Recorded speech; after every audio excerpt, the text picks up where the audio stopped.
Hi, leaders. Welcome to the Making Leader Moves podcast, the show that brings powerhouse Latinas together to discuss the moves they took to prioritize joy in their careers. My name is Paulette Pinero, and I am your co host. And with me is my other co host, Yovana Rosales.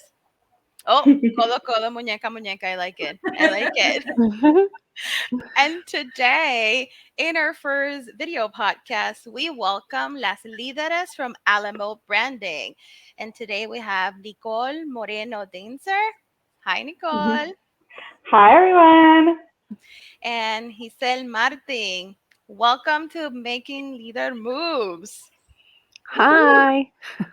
Yeah. And today, before we go into our topic, I want to tell me a little bit about you, Nicole. What are you all about? Your deepest thoughts and secret. No. Just like, who are you? Tell us. I was born on a cold, windy night. Yeah. Yes. Let's go Yeah. deep. Let's go deep. We'll start from the beginning, right?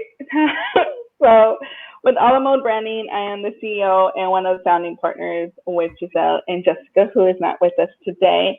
In addition to Alamo, I have a Latina lifestyle magazine called Epiphana, where I run a team of 10. Started that 5 years ago. So, still keeping track of how long has this been.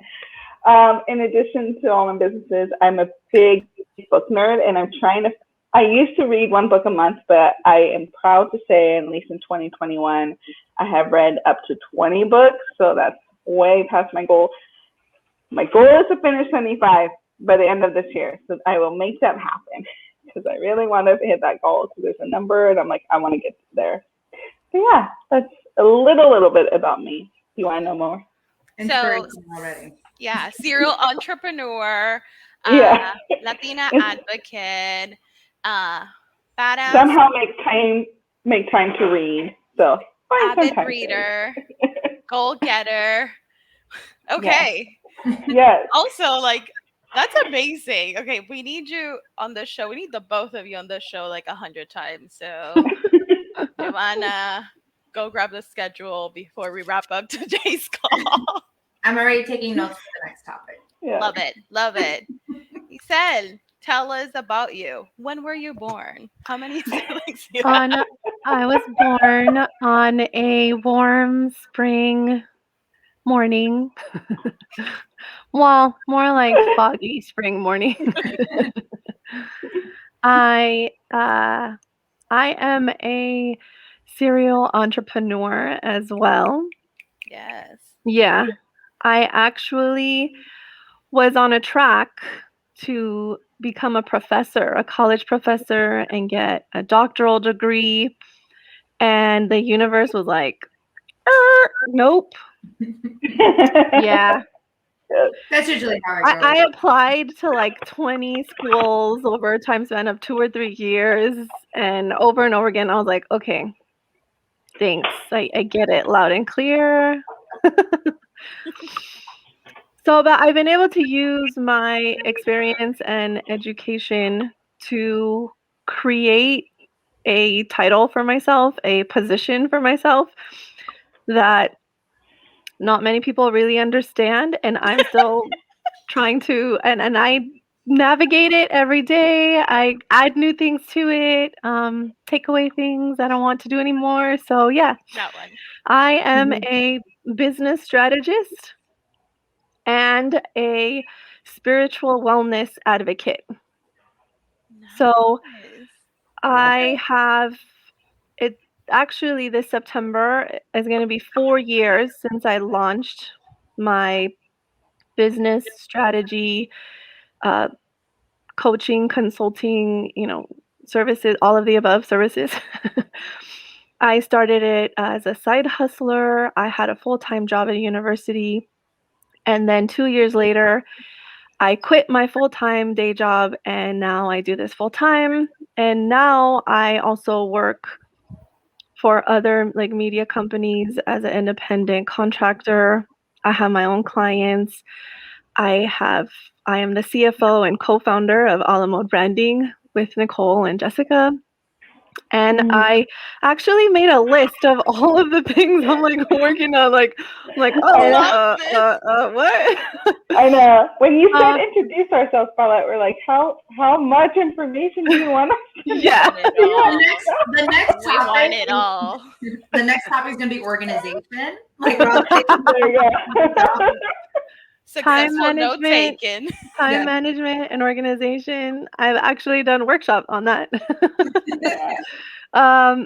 Yeah, so like the main things I really do are business strategy, and branding, marketing, customer journey maps, business operations, business revenue models.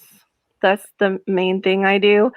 And I am getting ready to launch the store for Glowing Corazon, which is a spiritual wellness community. So, yeah. Exciting stuff. I love this.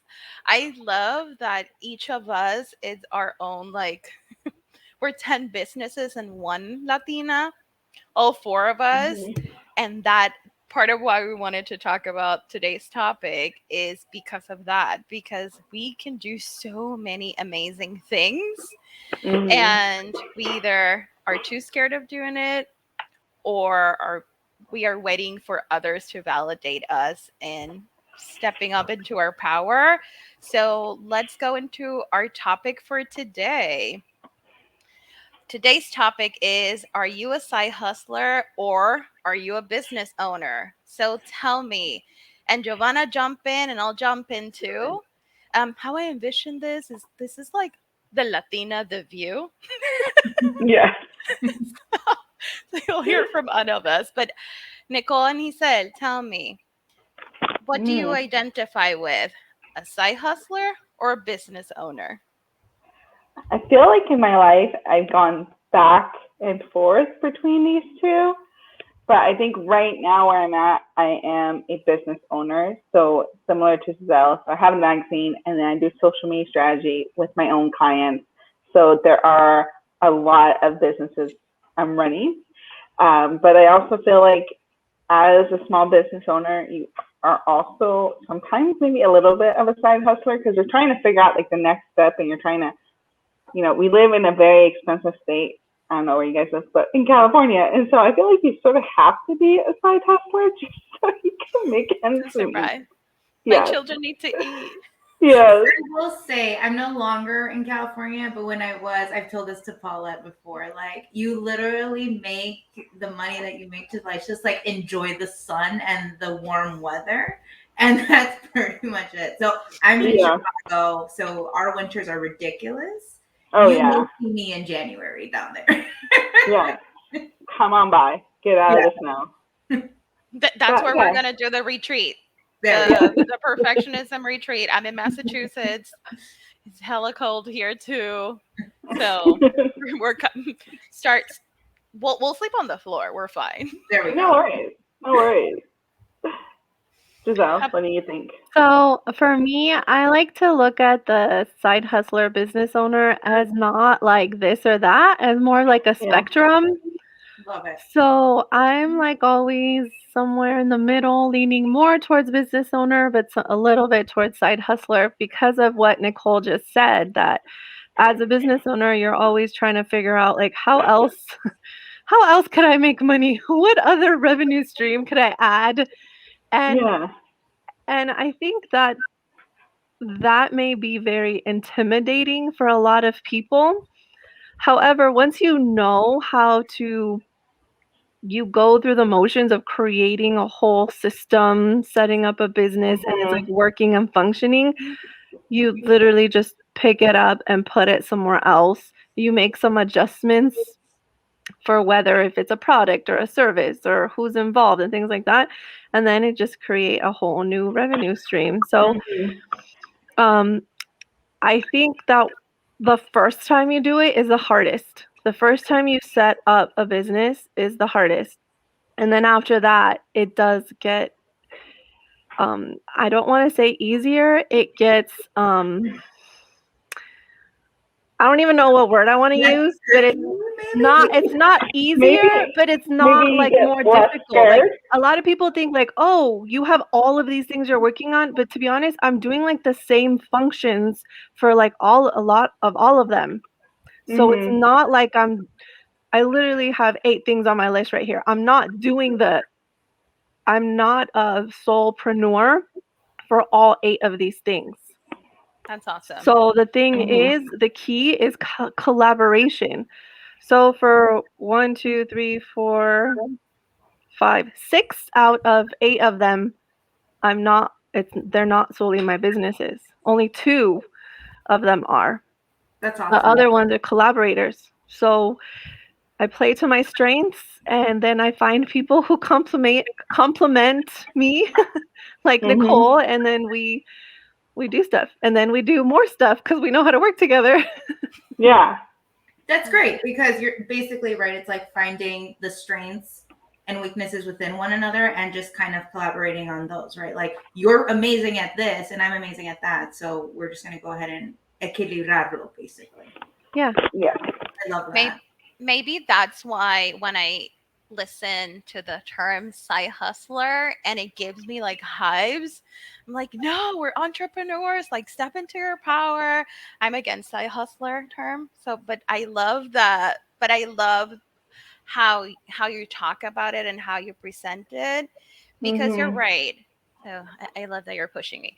Um, Yeah, but and one way of looking So at it too can be like you have a side hustle within your business, right? Or different mhm, side hustles yeah. within your business. Like you have a certain vision and you know where your business wants to go. And this is like I'm talking from personal standpoint, but like right now, right, I'm doing this other stuff that I know is going to give me the financial funds to get me to where I want to get to in my business. So it's like I'm Yeah. working on 2 other things, which are like events here taking place in Chicago, and it's just like I'm getting contracted for it because I'm good at it, but like I know where I want my business to be. So there we go. That's just little side mhm, a big vision. Exactly. And I feel like with side hustling and being a small business owner, it's all both of them come from the ideology of like you are solving your own problems.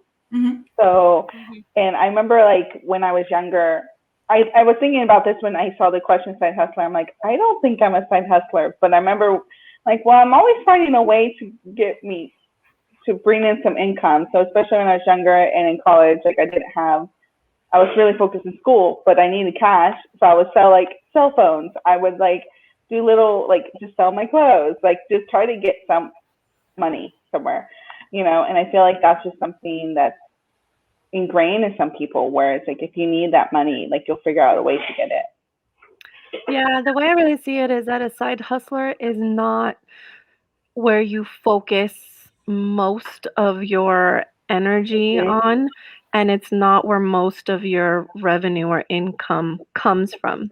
Because when I had my full-time job at the university, I was a direct sales side hustler. So I used to sell jewelry for Origami Owl on the side. Mm-hmm. It would bring me like extra income, and I would only do it um, part time. I love that definition. I love it because to me, part of why I don't like the term is because I get to work with a lot of Latinas and women who are in the process of launching, and using the term side hustle as they're launching a business, it doesn't help them with shifting the mindset from the 9 to 5 to stepping up into their leadership, building a professional brand. But I love how the two of you talked about side hustling as this is something that I'm really good at that is not my main source of income. And I wasn't thinking about side hustling like that, which I Mm-hmm. love, and is helping me kind of like shift my mindset because I've I've always had side hustles. Yeah. And I think it goes back to, what we were talking before we started recording, is that perfectionism of, and Giovanna and I are recovering perfectionists, and trying to get everything to look a certain way.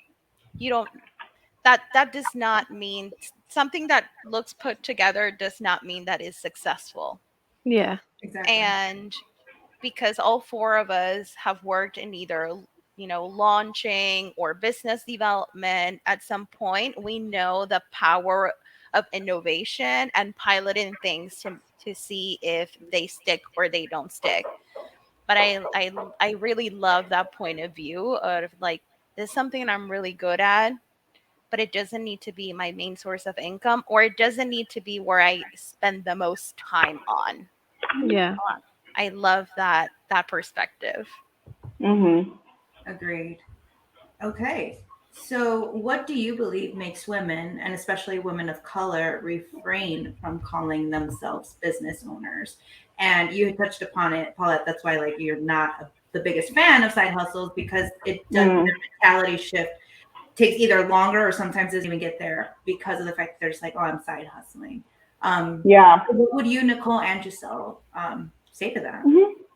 I think a lot of women, especially women of color, if they feel uncomfortable calling themselves a business owner, I think it comes from this ideology that we still have of what a business owner is, right? So I think like Mad Men days where you have to like be a male, you have to be white, you have to wear a suit. And it's like, well, I'm none of those things, so maybe I'm not a business owner. Maybe this is just something I'm playing around with, right? Because for the longest time, even and like women just couldn't work, right? And so for a very long time, since the beginning of human creation, so I think it's really difficult for us to be like, oh no, we are a business owner, especially when we don't have previous generations saying that they were business owners, even if they were. And then I think the second thing is, I think we really feel like to be a business owner, you should be extremely successful right out of the gate. You should be making Yes. so much money and just like not even break even, like bring in all this income. And I've even been asked, like, how much money do you bring in? And that's a very intimidating question, especially when you're starting out. You're just like not a lot, and it gets really uncomfortable. And so if you're not bringing in all that money and you also don't have the world seeing you as a business owner because they see a certain type of person as a business owner, it could get very uncomfortable for you to actually step in and say that you are a business owner. That's my answer. Giselle? Yeah, it's definitely a mindset and a lifestyle shift for sure. Are you familiar with Robert um, Kiyos- with Robert Kiyosaki's Mm-hmm. cash flow quadrant, where it goes from Ooh. going from an employee to an Mm-hmm. entrepreneur to a like business owner to investor? All of those Mm-hmm. things are mindset shifts. And if you look at the history of the women of color in this country, we are all, um, I would say most of us are united by the history and the interruption of colonization. And Mm-hmm. that really created a hierarchical, I would say, just, I don't know, hierarchical systems within our society, but also in our minds, Mm-hmm. like our mindset. And when you're told generation after generation, like, this is your place, this is your place, this is your place, Mm-hmm. um, it's really, really difficult to break free from that because we're not just breaking free from those limiting beliefs from just ourselves and current society. We're actually breaking free for like generations and generations and our Mm-hmm. past Yes. ancestors who have been told that.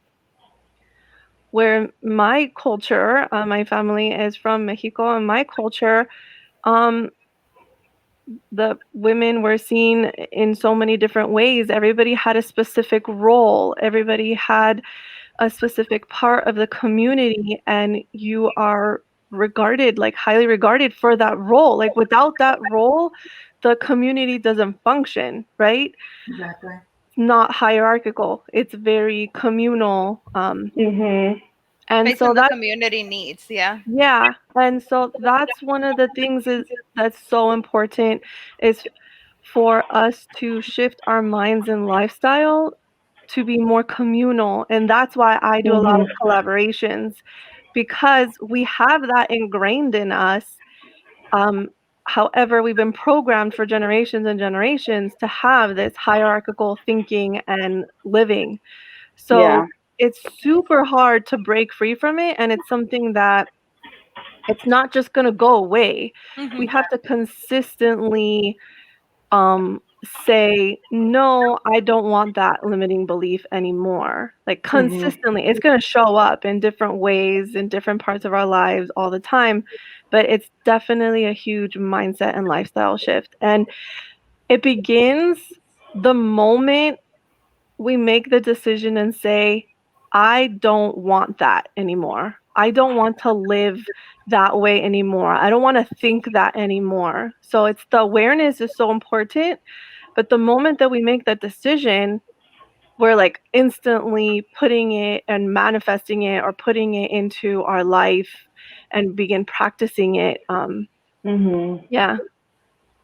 I love what you're saying. I'm thinking part of why, and I know part of why the term side hustler doesn't sit well with me, and I'm taking this all in, is because I feel that people of color are side hustlers, and then white folks get the privilege to call themselves entrepreneurs from the idea.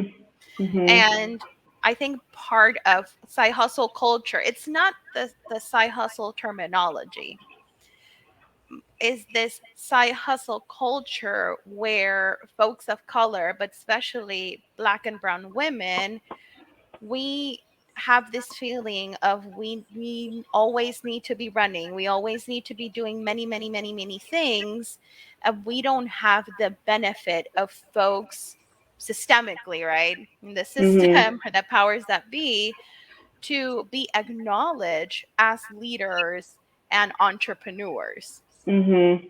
So for me, kind of like what it makes me push back into that side hustle culture, even though I participate in it because I have my business, but I do many other things. My husband is a graphic designer. We do websites, we do graphic design, we marketing, social media for small businesses, and I I don't promote any of that. I do a lot of freelance work with nonprofits that it's because my network knows that I spent 15 years working there. I just get calls. This could be I call, I do projects.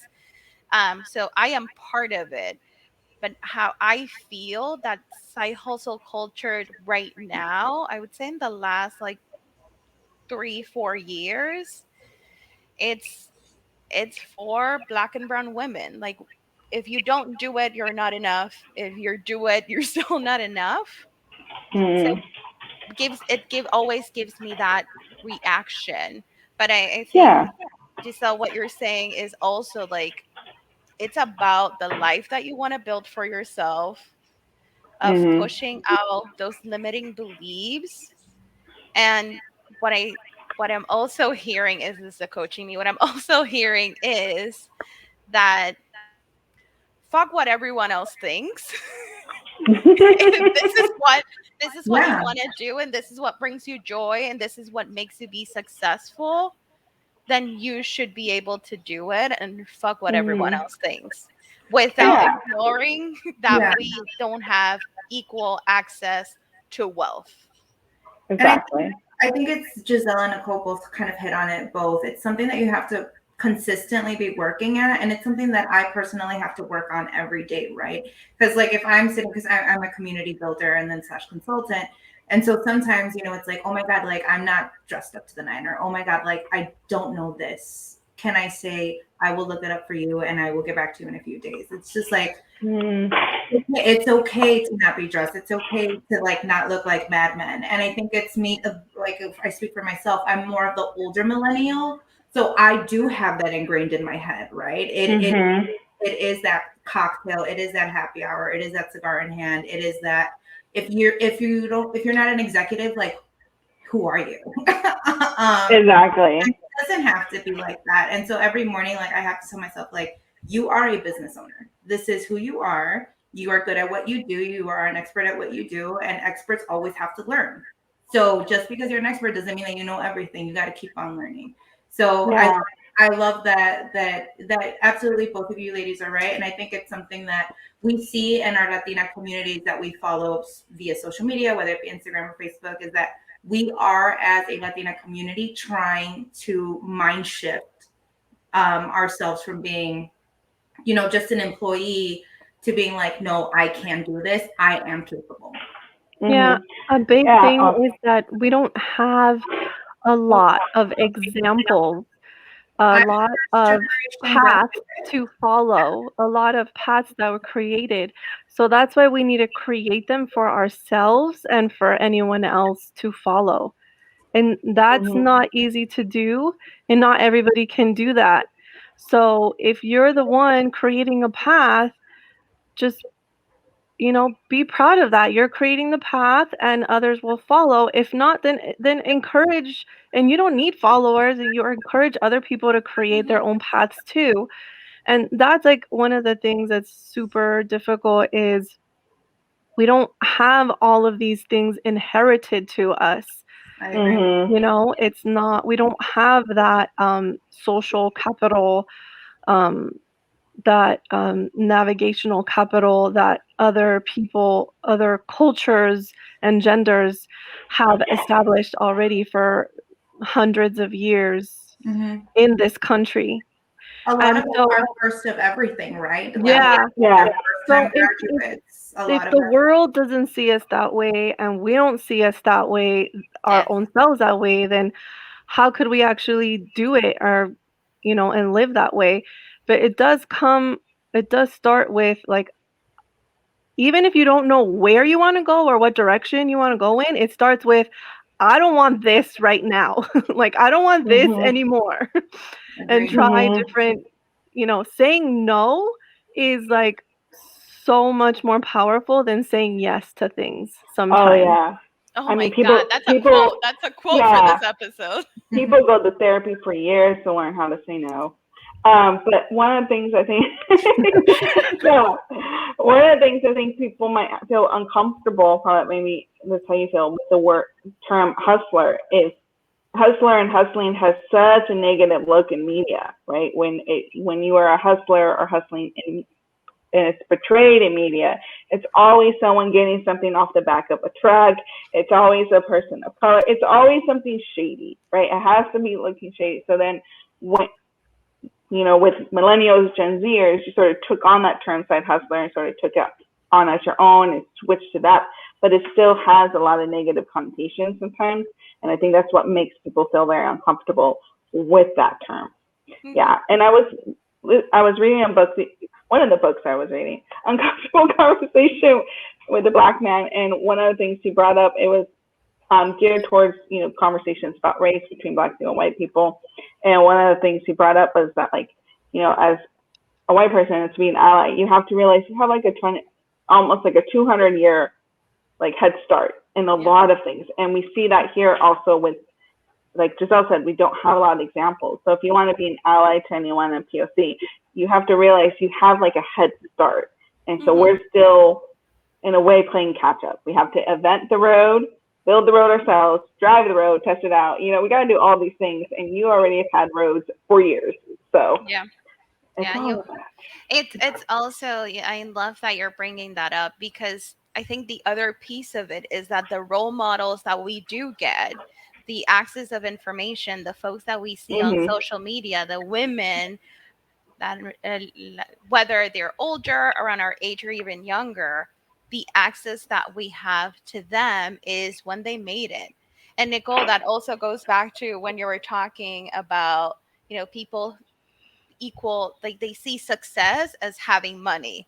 When you Mhm. hit that, six digits, you have more Yeah. than five, six zeros, and that is not the meaning of success. Just because you have the revenue or you're at a break even point, that does not equal success. To me personally, whether you're a side hustler, a business owner, a career person, 9 to 5, part timer, stay at home mom, to me, success equals prioritizing joy in my life, whatever Mhm. joy means to you. And I think that that's what we miss when we're striving for perfectionism, or when we're launching businesses or thinking about our careers, is that we're only looking at the people that media has said they're successful, missing the opportunities to see the other women, the other Latinas paving this path from zero, and trying again and trying again, and then collaborating and building partnerships with other women. So, because part of what Yovana and I talk a lot, we have an online community for the podcast, and part of what we wanted to create this podcast was also about disrupting the belief that we have to compete with each other. There's Mm. money and opportunity for everyone. Yeah, Yeah. that's Exactly. also a huge mindset shift. Abundance, the abundance mindset. But I really want to add one more thing to what you're Mhm. saying, is that if we don't see ourselves as business owners, entrepreneurs, and other people around us don't see it, then like, how are they going to start seeing us if we don't see ourselves that way? So first Mhm. we have to like take it up, like take up our own power. We have to step into our own power, take up the space and say, I'm an entrepreneur and this is what I do. I am a business owner. This is one of my businesses. And Yes. it's so true. Like at the beginning, I would say I'm a business strategist. How am I supposed to get clients if I don't tell people I'm a business strategist? I have to tell them. And Mhm. then even though I don't have any clients, I still have to tell them that that's what I do. Like everybody starts literally from nothing, unless you get unless you purchase a business, or you get it you're inherit it, or you get handed a business from a parent or something, or a family member. But everybody starts out from nothing, and you have to start yourself and say, I am this, and like declare it. And like when you claim it and Yes. declare it and Mhm. say it and start doing it, like it's true, it's reality, you're living it. It was a huge mindset shift for me when I started doing that, and it actually took me a while. It wasn't Mhm. until at first I was giving away like 1 hour free consultations, like 1 hour free initial I did it. consultations for people, because then also it's also a way for me to understand how I work, and also to get a feel of who do I want to work with and who don't I want to work with, and also what I want to do, what people are asking me, and like what I don't want to do, and things like that. So it's really important to do things for free in the beginning. Don't give everything away for free, but do some things that are for free, because it's also part of research for yourself and for your business. And so in the beginning, I would started going around and telling people, "Hey, I'm a business strategist. This is what I do." And I started going to mercados and vending events where the small businesses were at, and I would go there and be like, I would buy things from places I wanted to buy stuff, and then I would go and introduce myself and say, "I'm a business strategist, and this is how I what I do, and this is what I do," and things like that. Then I kept going to all these vending events and all, and seeing the same people and then new people. They started introducing me. "Oh, hey, this is my Yeah. friend Giselle. She's a business strategist. She can help you with your business, all sort of stuff." So it wasn't until I heard other people talk Mhm. about Yep. me that I was still like, "Oh my god, I guess I am." Like like, Look at really? that. I like even though I was saying it, it's on my website, it's on my business cards, even though I introduced myself like that, I still kinda didn't really believe it until I heard someone else introduce me like that. You were like, Mhm. me? Me? Yes, yes, that is me. Yeah, it happened. It happened to me too. I started doing, um, and you're both business development experts, and I tell folks, you cannot launch a business without doing market research. Oh You yeah. need to know what your value proposition, have an idea of your who your client is, and do your market research, even if it's small. Whatever you're doing, you need to at least know, validate your business idea and know if it's needed. And I I did that too. And then I went to an online event and someone said, "Oh yeah, my friend told me about you. You are a leadership coach, right?" And I'm like, "Oh wait, yes. Yes. Yes, Yeah. I am. Here's my website." I love that. I also did what Giselle had done. I ended up going to an art fair, like in it's called the Pilsen area here in Chicago, and I was like, I help produce pop-ups, so I was going to see different vendors, different Latina vendors that we can have at our next pop-up. And I was like, oh, and also just an FYI, like I help entrepreneurs build their business and help them scale if they're brand new. Mm-hmm. All of a sudden I had I had, and then I was like, oh yeah, like feel free to follow me. So I kind of was like, here's my Instagram. Feel free to, like ask me any questions.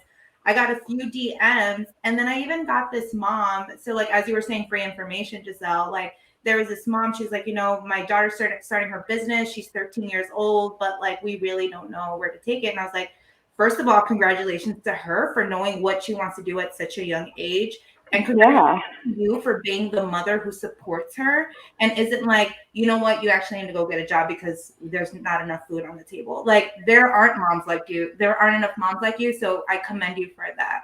Second of all, and I kind of went into business strategy with her and then told her, please feel free to take down my number. Like I actually gave this woman my number and I was like, please feel free to have yourself or your daughter reach out to me. It was so inspiring to me to hear about a 13-year-old. And then this lady ended up crying to me, thanking me for my 15 minutes of time. And I was like, no, senora, we cannot have a crying fest here. Like, Yeah. it's 94 degrees. I'm already sweating. But the point of the story is like, again, and it circles back to the theme of, if we can't see ourselves as who we are, then our community won't see us. And then like the higher ups won't see us. So it was literally our community thanking us for paving the way and making sure that they have the value, the tools and resources and access to all that we worked hard to get to. And so it's just so awesome to hear that and see that. And then being told that, you're awesome at doing what you do. Mm-hmm. Mm-hmm. Yeah. I think there's a trend. I get to work with amazing Latinas every single day, whether they are focusing on their career, they're launching a business at the intersection of two. I think the trend that we all have is, and the value that we all share is comunidad, Mm-hmm. is community, that what we're doing is not just for ourselves, that what we do is also for the comunidades that we're a part of. Mm-hmm. Yeah, Yep.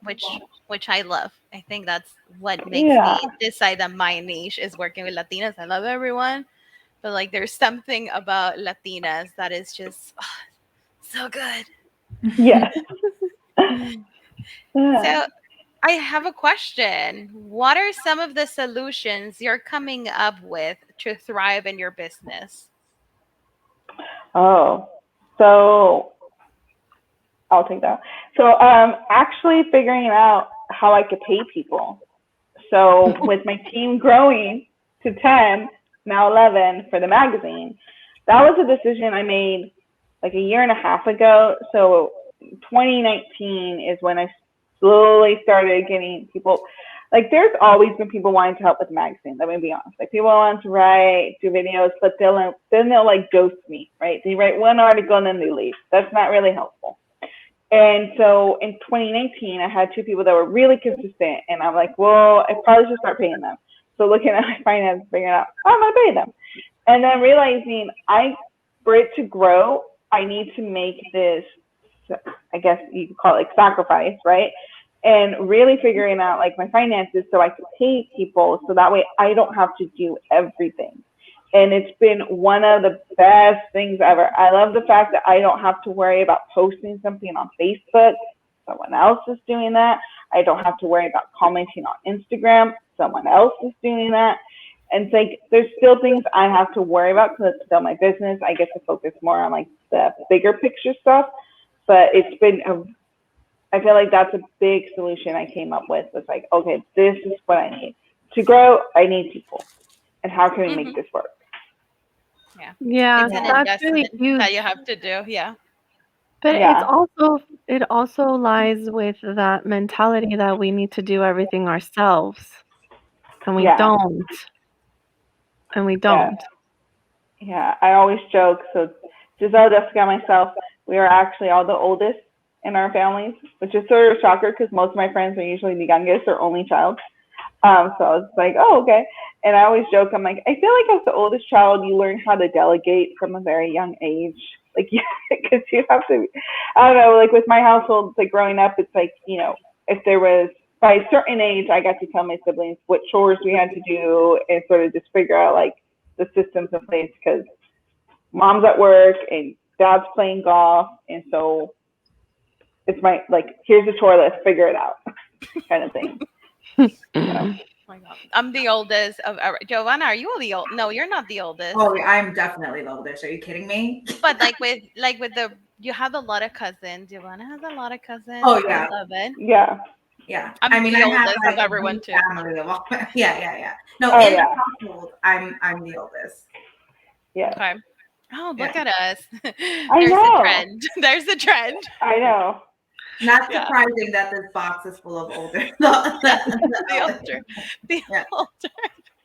I love it. Awesome. So I'll go ahead and ask a question. Whether you are a side hustler or a business owner, what do you believe are some key moves that have made you successful entrepreneurs? Do you want to answer that, Giselle? If I answer the last one? I've done a lot of things. Okay. I like the biggest thing is really like making that decision of this is what I want to do, and then doing it, working at it, continuously. You have to continuously learn about it, learn new skills. And in the beginning, you are doing it kind of on your own. However, you don't have to. So I would say the most important thing is do not reinvent the wheel. Like there are 500 billion wheels out there. Just go learn about one or find one that is similar to the one you want to create, and then start learning how they did it, what they did. So definitely YouTube of university. For sure. I mean, I learned Yeah. how to create and launch a podcast on YouTube. I learn how to use new tools, and if that's a tool that is appropriate for my business, like does it have I'm still to this whole week, even earlier this morning, I'm researching new tools for the new business I'm going to launch. I've never sold products and held inventory, and I'm going to do that, and I don't know the best way to do it, and it's okay. Like I'm researching, I'm in Facebook groups, like all of I these love me apps my and good. There's so many good Facebook groups. all of these Oh, apps yeah. and tools have Facebook groups and communities that you can go and ask questions. Like instead of going to customer service is not a 1-800 anymore. 1-800 phone number anymore. Customer service is more based on communities and things like that. So go to Facebook groups or Mhm. go on their website and chat and ask questions. So it's really join groups where you'll learn from other people, and don't be afraid to ask. You have to ask. Mhm. I think it's How about you, piggybacking off of Nicole? that is also like, yeah. So piggybacking off of what Giselle said is also being okay with like not knowing everything, and don't feel like you can't say yes to something because you don't know it 100%. I joke, excuse me, but I joke. So my husband is white, and so I always like think like a white male. He apply for jobs, even if you don't know everything that they're asking for. Like just they'll pay you to learn. basically. And Mhm. so there's a lot of things that I do for clients that I'm just like, I don't know 100% how to do that, but I know to figure it out. So it's okay. I'm not applying to be an astronaut or anything, but you know what I mean? It's like, it's in my wheelhouse. You got to figure it out. And I feel like a lot of times people hold themselves back and don't Yes. do things because they're like, well, I'm not an expert at that yet. I'm not an expert at Photoshop. It's like, you'll get there. If you need to figure out Photoshop for work, for a client, whatever it may be, you will figure it out. But still, Do you know how to open the app? Do you know how to turn it on? Do Yeah. you know how to move a mouse? Like, Do you you know can where yeah, read to it. find like the help button and the yeah, chat button? Then you got it. Do you know how to watch a exactly. how-to video on YouTube? You can do anything.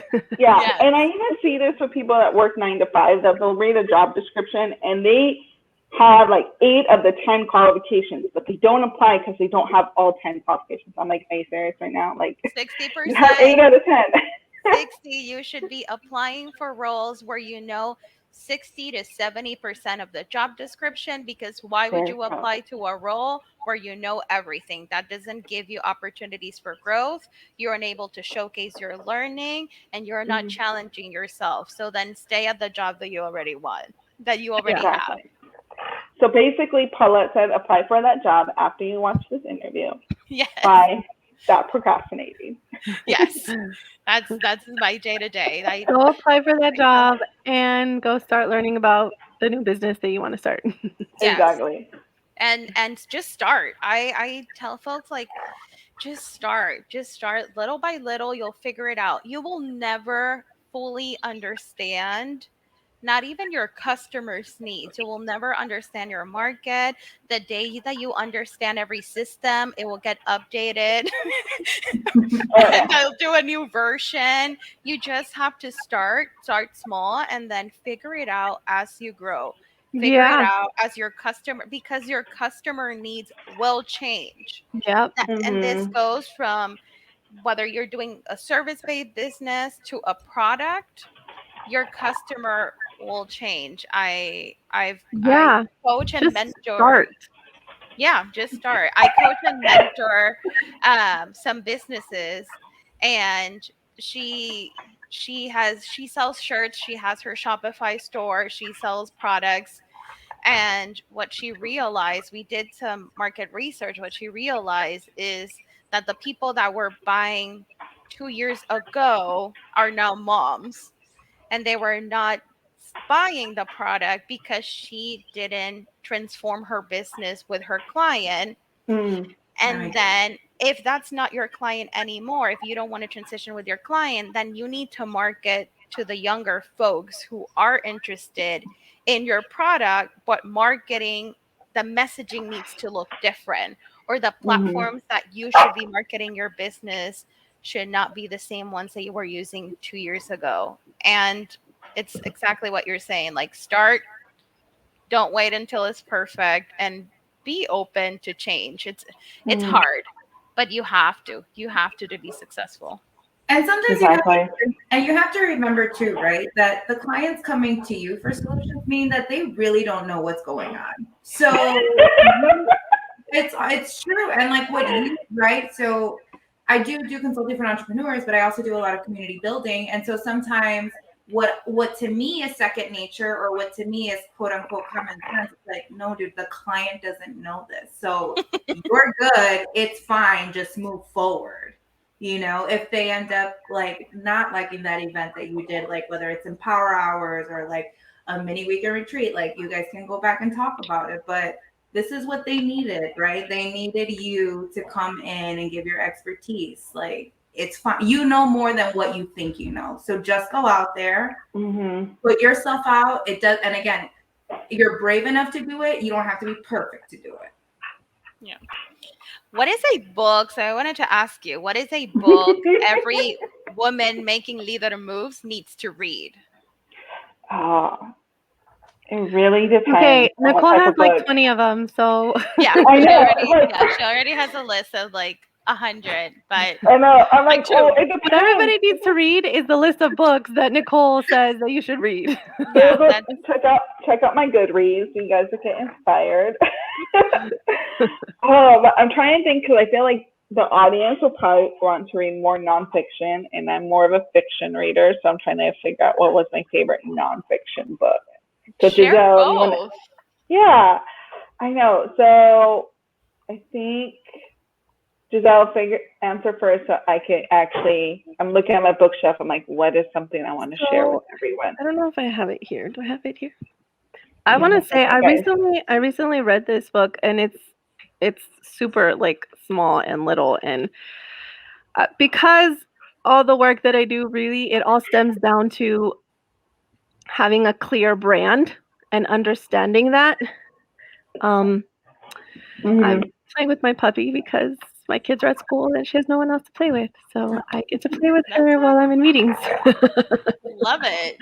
um I would say that a social code is super important because it's Mm-hmm. about learning how to really create a community for your brand, like in the current day and age of technology, like social media, websites, like how all of that, like how do you create a community that's not like inside of your store selling something, having people come to your store, your normal, or the outdated belief of when I build it, they will come, or if I build it, they will come. That doesn't exist. You have to build it and go where everybody's at all day, every day, all the time, and remind them and tell Mm-hmm. them in pictures, in videos, in writing, in in freaking Yeah. helicopters, skywriting across the everything, like all the time, everything.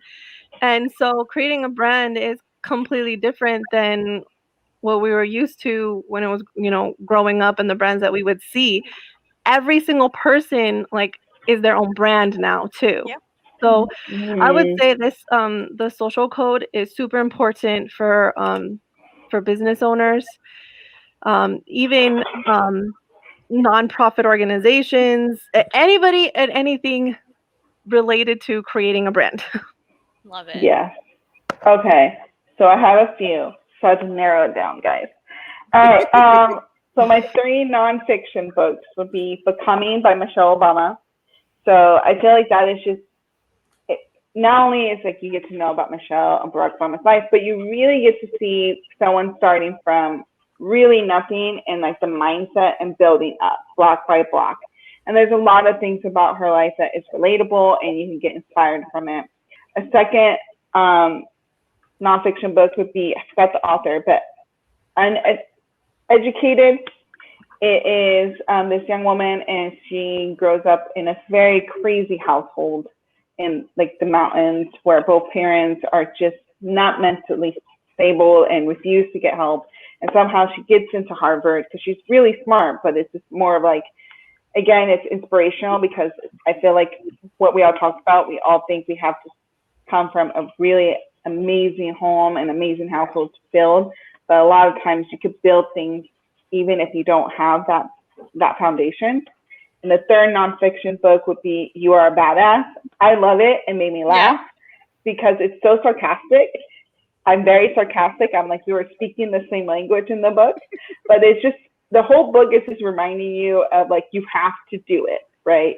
So whether that is you suffered through a breakup, you lost a job, basically figure it out, but you have to keep moving forward. And then my two, I told you guys it's a long list. My two favorite fiction books of the year, not of all time, of the year would be I love it. Concrete Rose and 7 Days in June. They are both, just heartbreaking. Concrete Rose is the prequel for The Hate You Give, which was a movie. So it's just like, Okay. if you watch the movie, Concrete Rose is the dad's life before Star is born. So leading up to that.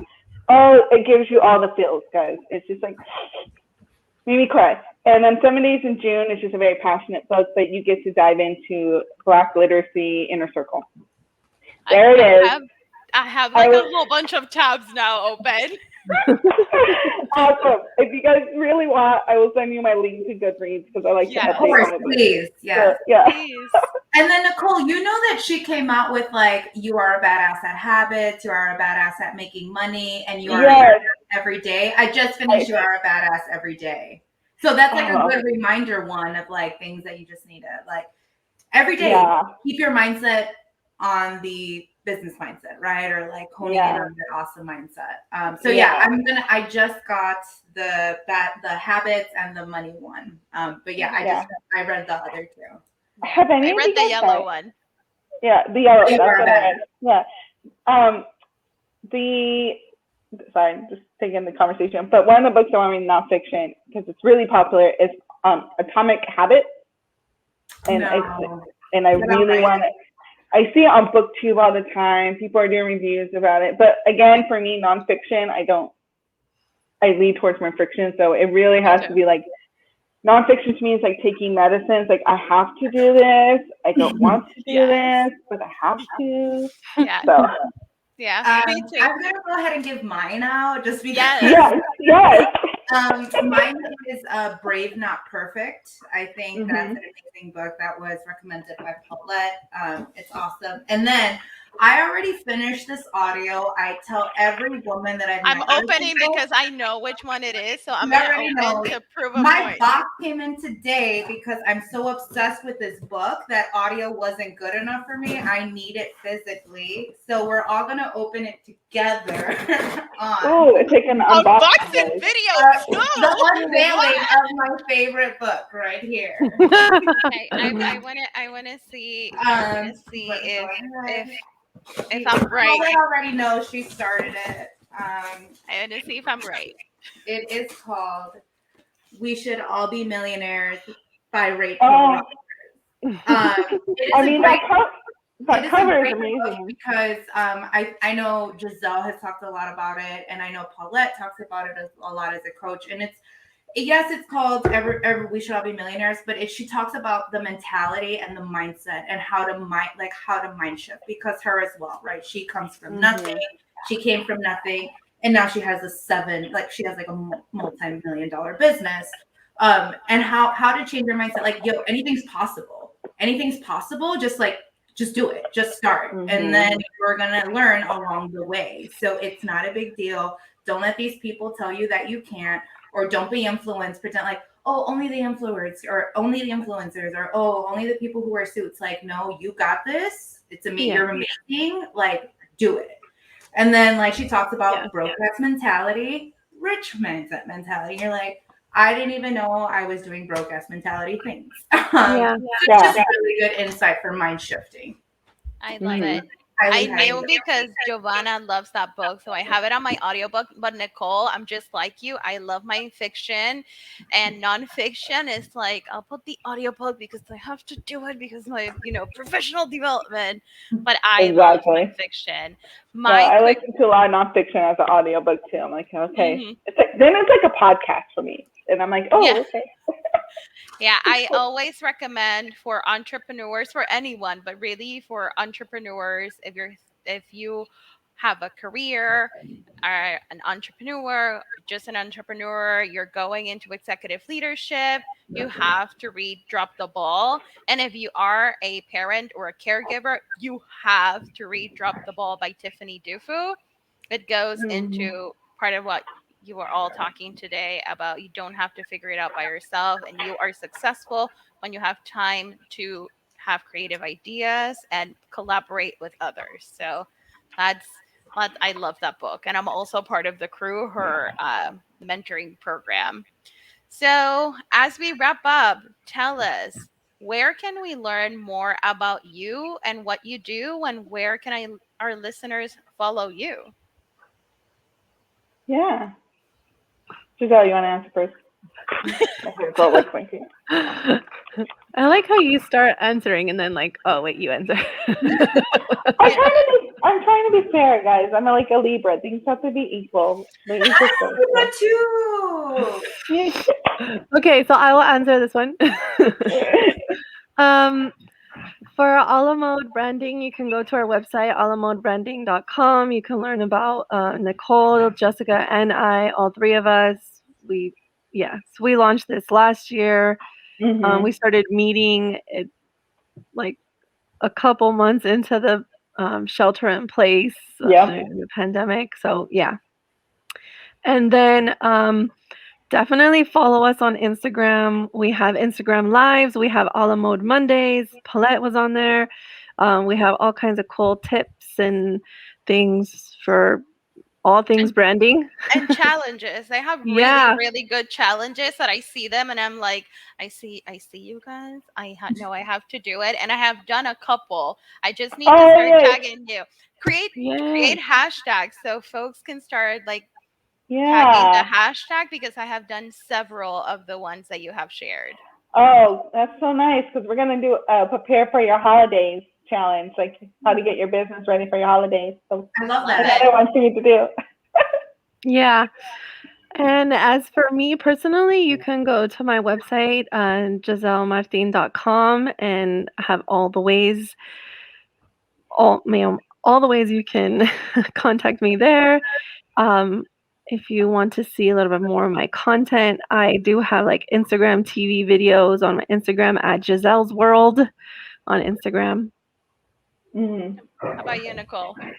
Yes. So a reminder for a la mode, we're also on LinkedIn. So we actually changed all our Instagram lives to a blog post. So you guys could get those tips as well. So feel free to read that.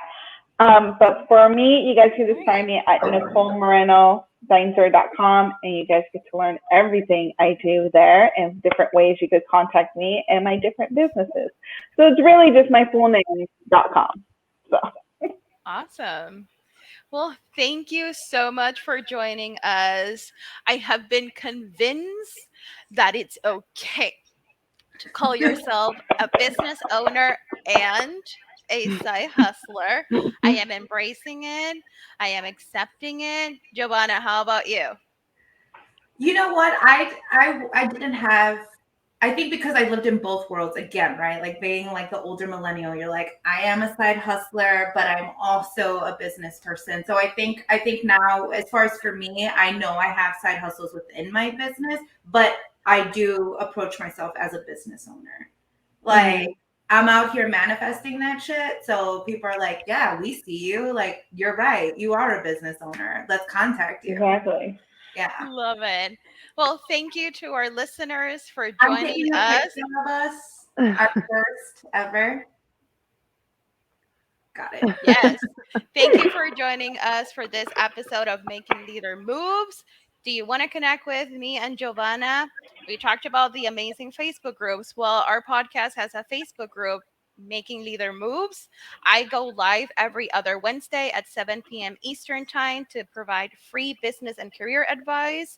And Yovana also joins once and twice a month to talk about businesses and community building. Giovanna is our administrator because she's a rock star community builder, and we provide a lot of resources. So Nicole and Gisel, we also want to see you there so you can share all the amazing Yeah, work I'm and like going services on that there you right now. have. I'm like, why am I not part of this group already? Yes. Story, but I want it. And thank you for joining us. We'll see you next week. Gracias, chicas. Bye. Yes.